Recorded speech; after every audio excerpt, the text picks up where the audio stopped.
Sa Re Ga Ma Pa senior season 5ல இந்த வாரம் நடக்க போற திருவிழா ரவுண்ட்ல இனியாவோட பெர்ஃபார்மன்ஸை பார்த்துட்டு ஜட்ஜஸ் கொடுத்துடைய கமெண்ட்ஸ் இனியா ஃபேன்ஸ் கொஞ்சம் அதிர்ச்சி ஏற்படுத்தியிருக்கு. அதோட விவரத்தை அந்த இதில் பார்க்க போறோம். கிட்டத்தட்ட 18 வாரங்கள் கடந்து வந்திருக்கக்கூடிய இந்த சரிகமபா சீனியர் சீசன் 5 இப்ப ஃபினால் நெருங்க போகுது. 11 போட்டியாளர்கள் இப்ப பாடி வந்துட்டு இருக்காங்க. இதுல கவனிக்கப்படக்கூடிய ஒரு முக்கியமான போட்டியாளர் தான் தேவயானி அவரோட மகளா இருக்கக்கூடிய இனியா. இந்த வாரம் சரிகமபால திருவிழா ரவுண்ட் அப்படிங்கிற பெயர்ல மண் வாசனை சார்ந்த கிராமத்தை சார்ந்த பாடல பாடி வந்துட்டு இருக்காங்க. பவித்ரோட பர்ஃபார்மன்ஸ் சூப்பரா இருக்கு அப்படிங்கிற மாதிரி ஏற்கனவே ஸ்பெஷல் ஜட்ஜா வந்திருக்கக்கூடிய புஷ்பவனம் குப்புசாமி அறிவிச்சிட்டாரு. ஆனா இனியா பாடும்போது ஒரு சில தடுமாற்றம் அவங்க பாடல்ல இருந்திருக்குதான். மெலடி சாங்ஸா இருக்கட்டும், குத்து சாங்ஸா இருக்கட்டும், இது எல்லாத்தையுமே சூப்பரா பாடக்கூடிய இனியா கிராமப்புறம் சார்ந்த பாடல்ல பாடும்போது ஒரு சில தடுமாற்றங்களை ஃபேஸ் பண்ணிருக்காங்களாம். அவங்க பாடக்கூடிய அந்த நேரத்துல அவங்க லைட்டா ட்ராக் மாறி போகும்போது சிங்கர் ஸ்ரீனிவாசா இருக்கட்டும், இன்னொரு பக்கம் ஸ்வேதா மோகனா இருக்கட்டும், இவங்க எல்லாருமே லைட்டா கொஞ்சம் ஃபேஸ் எக்ஸ்பிரஷன்ஸா மாத்திருக்காங்க. அதனால இனியாவுக்கு கோல்டன் பர்ஃபார்மன்ஸ் கிடைக்குமா அப்படிங்கிறது இந்த வாரம் நடக்க திருவிழா ரவுண்ட்ல ஒரு கேள்விக்குறியா மாறி இருக்குதான்.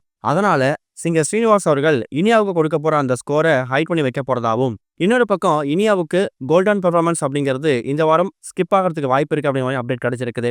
இப்படிப்பட்ட ஸ்கோர் இப்படியோட விமர்சனங்கள் கொடுத்திருந்தாலும் இனியாவோட அம்மாவா இருக்கக்கூடிய தேவயானி அவர்கள் எப்பவும் போல ஸ்போர்ட்டிவா எடுத்துட்டு தான் பொண்ணை சரியாப்ப மேடையிலே பயங்கரமா என்கரேஜ் பண்ணியிருக்காங்க. இனியா இந்த வாரம் கோல்டன் பெர்ஃபார்மன்ஸ் வாங்கல அப்படின்னாலும் அது பெரிய தாக்கத்தை ஏற்படுத்தாது. காரணம் என்னன்னா, கடந்த வாரம் அவங்க கோல்டன் பெர்ஃபார்மன்ஸ் வாங்கிட்டாங்க. அதுலயே எக்கச்சக்கமான விமர்சனங்கள் வந்துச்சு.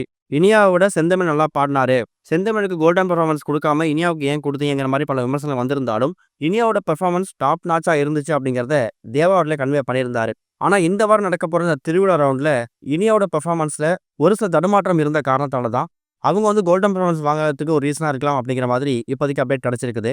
எதுவா இருந்தாலும் எபிசோட் பார்க்கும்போது என்ன நடக்க போகுது, இனியாவோட பெர்ஃபார்மன்ஸ் எப்படி இருக்க போகுது, ஜட்ஜஸ் என்ன மாதிரி விமர்சனம் கொடுக்க போறாங்க அப்படிங்கிறத நம்ம வெயிட் பண்ணி பார்க்கலாம். இது ஒரு பக்கம் இருக்க, அமீர் கான் அப்புறம் லோகேஷ் கனகராஜ் இவங்க கூட்டணியில உருவாக இருந்த திரைப்படம் இப்ப கைவிடப்பட போறதா ஒரு அபிஷியல் அப்டேட் வெளிவந்திருக்குது. கடந்த சில நாட்களுக்கு முன்னாடி ரஜினிகாந்த் நடிப்புல லோகேஷ் இயக்கத்தை உருவான திரைப்படம் தான் கூலி.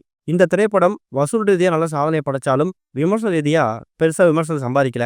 அது இந்த திரைப்படத்துக்கு மக்கள் மத்திய எதிர்பார்ப்பை கொஞ்சம் கம்மியாக்கிடுச்சு.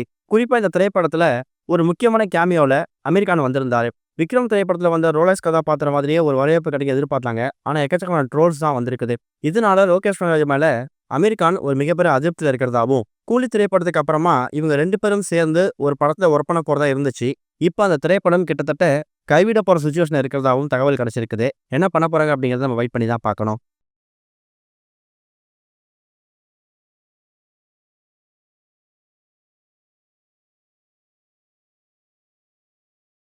இதுவரைக்கும் கனெக்டிங் டிவிக்கு சப்ஸ்கிரைப் பண்ணனா மறக்காம சப்ஸ்கிரைப் பண்ணிக்கங்க. உடனடி அப்டேட்ஸ் பெறுவதற்கு நோட்டிஃபிகேஷன் பெல்லையும் கிளிக் பண்ணிக்கங்க.